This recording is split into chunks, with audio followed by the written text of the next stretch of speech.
Yes, guys, welcome back to the channel. Welcome back to a brand new video. Gabriel Magalhaes has picked up an injury and he has been dropped out of the Brazil squad that will be playing England and also Spain in this international break. He has returned to Arsenal for treatment and recovery, but of course, he is expected to come back before the Manchester City game. This is a big story because it kind of feels like deja vu. Last season, when Arsenal lost William Saliba at this point of time in the season, Arsenal failed to win the Premier League. We crumbled, and defensively, we really became a very, very weak side. But of course, with Gabriel Magalhaes, like I said, it's not something big initially, as reported. And even if it was something big, I don't think Arsenal should be panicking because we have a solution to Gabriel Magalhaes being injured right at this point in time. Hit the like button, subscribe to the channel as well. We're going to talk about the injury kind of mini crisis at the club right now. You have the likes of Gabriel Martinelli out, you have the likes of Thomas Partey trying to recover, Jiri Timba as well trying to recover,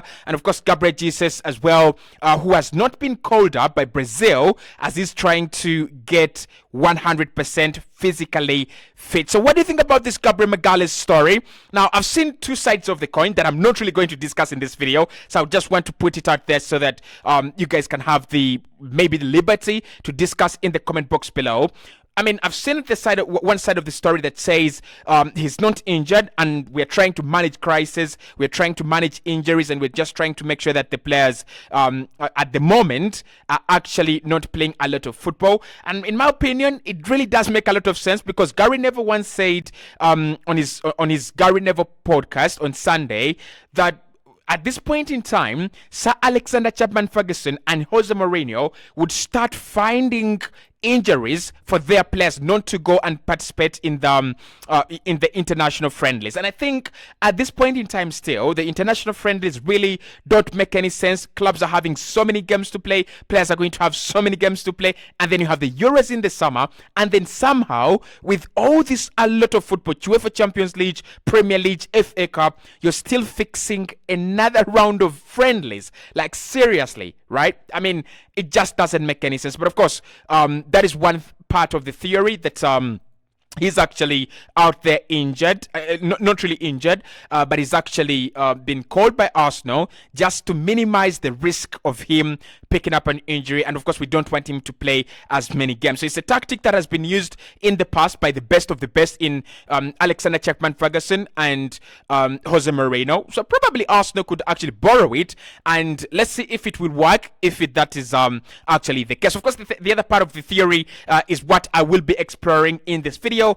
And that is, he has picked up some slight injury, but of course Arsenal want to be cautious. They want to manage him themselves, and therefore they've decided to call him back to to London to get his treatment done by themselves. Now, I don't have a problem with any theories, but at the moment, let's focus on him being injured and how that could impact our season first and foremost, but then also why I think it is not a reason to panic. Right? I think, yeah, we do have a couple of injuries, but I don't think Gabriel Magalhaes being injured out right now is actually a big reason for us to panic.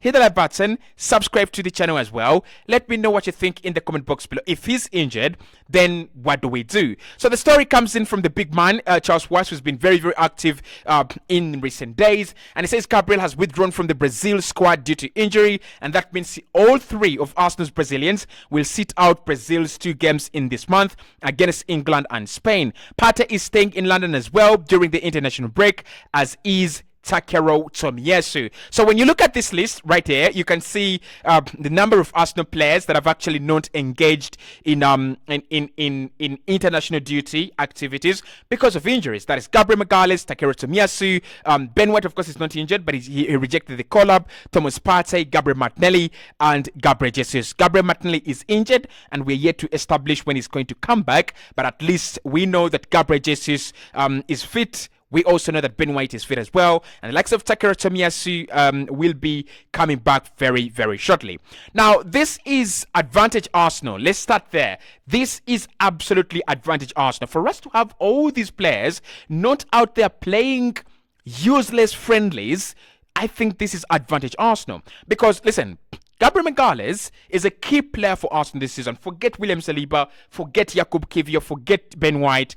This guy doesn't get the mentions he deserves. And we're talking about a goal-scoring centre-back. We're talking about a guy that scores goals, creates chances. We're talking about the guy that has been really, really solid this season and even last season as well. I think he's been much better, really, as compared to his first 2 seasons at the club.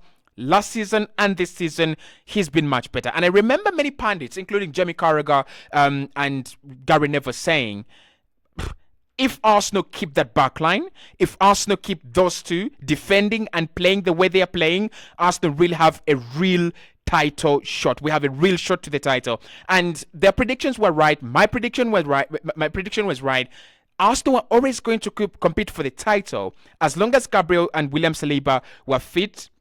They were playing together and they were playing in top form. They've been remarkable this year. That centre-back pairing has been really, really good. Now, why I think it is advantage Arsenal is when you have your best centre-back in Gabriel. For me, he has been the best centre-back at Arsenal. And anyone will tell you William Saliba, and I think William Saliba is sensational, amazing. He is ridiculously good. But this season, you ask me, Arsenal's best centre-back, Arsenal's best defender, it has been Gabriel. The guy is scoring goals. The guy is not putting a foot wrong, and he's not making those silly mistakes that we know he can actually make in games where it could actually mean and matter a lot. So he's really, really grown, and he's really, really matured as well at the same time. So look, if you have him and he's not going to play, those how many minutes? There are 180 minutes. We know he is a key player and a key centre-back for Brazil. Ever since the likes of Thiago Silva started accepting that age is catching up with them, Brazil has since turned to a young breed of centre-backs, a young breed of players to actually build a new future and build a new, I think, generation as well. So Gabriel Magalhaes is part of that revolution, and he is absolutely amazing in that blue and yellow. But at the moment, we've got to focus on our priorities, and our priorities are the Premier League and the UEFA Champions League. And if we have to do any kind of syndicate to call Gabriel back, I really do not care. So if it's not a big injury as it has been reported earlier on, then I don't think Arsenal have a reason to panic if he can't come back against Manchester City, because that is where the problems begin. You don't want to lose a key player against Manchester City. You don't want to lose a key player against the title giants, the title defenders, and the only threat, in my opinion, on title race. I think Liverpool are really, really exciting. I think they're okay. I think they will drop points more than Arsenal will drop in the last 10 games of the campaign. And that's why I'm not really scared about them. I'm not really concerned about them. I don't think they go to the Old Trafford and pick up 3 points. And I also think they will drop points to Aston Villa and maybe drop points to Tottenham Hotspur as well. But when it comes to Man City, I expect them to win their last 9 games. Apart from the Arsenal game, because that is a huge one, mate. That's a huge one, guys. Apart from that game, I expect them to win each and every other fixture. So you don't want Gabriel Magalhaes out of that game. You don't want any of your centre-backs out. And they've formed a very good partnership. You don't want it to break, as you have to play Bayern ×2 in your next 6 games. Man City, Aston Villa, Luton, and I think is it Tottenham Hotspur. You don't really want that. So for me, I think it's advantage Arsenal that he is actually coming back to get treatment, and we know the injury is non-serious. So why I think this is kind of it's a big story, but in my opinion, no reason to panic. Absolutely no reason to panic. Arsenal looked at this last summer, and maybe things have not worked out the way we would have wanted them to work out, but still, I think Arsenal are in a much better place, and we are in a safer place as compared to last campaign. So what's happened last campaign? Like I said at the beginning of the video, William Saliba picked up that nasty injury in the back that kept him out for the rest of the campaign, and Arsenal really struggled with adapting Yakob Kio, Rob Holding, and pairing them with Gabriel Magalhaes. That could be something different, and that could be something that we don't need to do this season when Gabriel Magalhaes actually picks up that injury. So you have Yakob Kio, who has been really playing very, very well and consistently as well. So that means that Mikel Arteta still has one of his best centre-backs, 3rd choice centre-back or 4th choice centre-back, actually playing almost every game. that means that the confidence is there. That means that he's got the ability to just shift over from left back to centre back. And of course, we saw him last campaign really doing very, very well. Now, the difference between last season and this season is that when we had to call upon Rob Holding and Yakob Kio, none of them was actually fit enough. None of them had the match fitness, and none of them was really ready for us to rely on them. Rob Holding, we know the quality he possesses as a player, not to be disrespectful, but I don't think he's such a quality player overall. And of course, Yakob Kio, we know his quality, but he needed that run of games that he has had, courtesy of Alexander Zichenko's injury. So that means that if Mikel Arteta is going to make a switch, it should be Yakob Kio shifting in at centre-back, at left centre-back, replacing Gabriel, and then that will leave the left-back position wide open, which actually brings me to the reason why we signed Takehiro Tomiyasu about 2 years ago, but then also why we signed Jiri Timba last season. So Mikel Arteta, of course, looked at it in the summer, and he knew you lose one of Saliba, you lose one of Gabriel, and your season is technically over. So what he decided to do as a genius, and I really, really did love it, he decided to go to the market and sign one more centre-back who can play as a right-back, but who can also play as a left-back as well. And although, of course, Arsenal don't want Jiri Timba to come back, because of that nasty injury he picked up at the beginning of the campaign, we might not have a lot of options to actually deal with. If you're fighting for the title, if you're fighting for the UEFA Champions League, you need the best out of the best out there. You need the creme de la creme. And in my opinion, this is when we get to see Jiri Timba back in the Arsenal squad. Obviously, it is not the first option that Mikel Arteta will try to do. The first option is trying to play Yakob Kio at centre-back and then pushing Takehiro Tomiyasu right at left-back. We know he's competent there. We know he's played there at a little bit of a successful, consistent rate. And again, one thing we've seen from Takehiro Tomiyasu playing out wide at left-back is he can be very attacking, and that means that he can tuck into the midfield, and Ben White can stay back to form a back three, or he can actually be more of a centre back, and that allows us to still invert with Benjamin White, keeping his very good run of form, and then just allowing William Saliba cover for Yakob Kio and of course Takehiro Tomiyasu, who is, in my opinion, a very good left back, but also a much better centre back as well. So that is why I think there is no reason to panic. We can call upon Tomiyasu, we can call upon Yakob Kio, and the squad will be alright. And if the worst comes to the worst and Mikel Arteta doesn't trust any of them to replace Gabriel, then it will be time to summon Jiri Timba. Now, I will do a video about Jiri Timba coming back in the squad and what that means for this Arsenal team.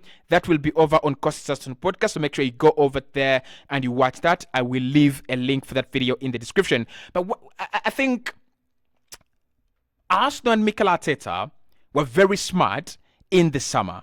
I think one thing I love about Mikel is the ability to adapt and the ability to learn. And we have seen it in a couple of occasions, right? For example, the FC Porto game that we played at the Emirates Stadium. They were very, very, very intent on stopping Martin Odegaard. And of course, Martin Odegaard is our creative guy in this Arsenal team. So what he did at the Emirates Stadium, he made sure that Martin Odegaard did not even drop deep into our own half. It meant that Arsenal really did whatever donkey work we had to do and get the ball to Martin Odegaard, who eventually, because he was concentrating on one job, scoring and creating, he eventually created one of the best assists we have seen ever in the Champions League. Apart from Mohamed El Neni's, I think it was to Ozil, I have not seen one better assist in Europe. I might be exaggerating a little bit, but that's why this is called Cossy Arsenal. So you understand what I'm talking about there. It means that Mikel Arteta has got the ability to learn and adapt to situations. So when he went to the summer and he had looked at Saliba picking up that injury, nasty injury, very, very dreadful, and of course it did affect Arsenal's season, he decided to go and sign a guy that can play just like William Saliba, but of course has got better versatility and much better quality in different areas, and that guy is Jiri Timba. So if Arsenal really do pick up injuries at left, at centre back at the moment, I'm not really scared because we know Timba is close to coming back, and that can guarantee us at least some cover in those areas. Now, the one thing that Mikel has done well as well, and the one thing that's playing in our own favor, is this: we're having so many players not actually going out there to play these useless friendlies. Again, Thomas Partey is another player who has turned down the chance to join Ghana this international break as he seeks to regain his fitness at Arsenal ahead of the business end of the campaign. So it's going to be hectic. It's going to be serious. So the fact that we have some players, I mean, if Jorginho picks up an injury or Rice picks up an injury with England, we are sure we have Thomas Partey who can sit in there and can do the job. The same goes with Gabriel and William Saliba. If Saliba really picks up an injury, we could have Jiri Timba come in there and maybe do some good job. We have enough cover. The only player I'm really scared about is Gabriel Martinelli. That is the irreplaceable one, and that is the one player that Arsenal should actually be really, really, be worried about. But of course, like I said with Gabriel Magalhaes, not very serious, but something to be concerned about and something worth discussing on this channel. I'll speak to you right in the next one.